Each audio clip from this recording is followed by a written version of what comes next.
Finally ঠাকুর দেখতে বেরিয়েছি সপ্তমীতে। সবাইকে শুভ সপ্তমী। আর সাথে এই যে স্টার রয়েছে। আর যেখানে এখন আমি রয়েছি প্যান্ডেলটা তোমাদের দেখিয়েছি, দেখে নাও।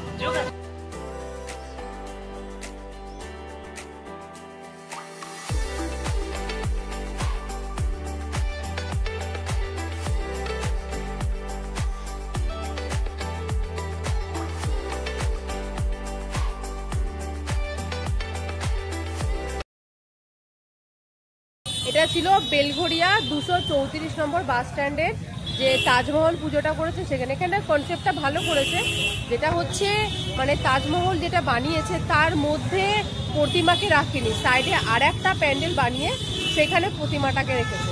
কেমন লাগলো তোমার এটা? ওর এই আর এই ব্যাস। চলো এখন যাই, কোথায় কোথায় যাই চলো, আমাদের সাথে থাকলে দেখতে পাবো।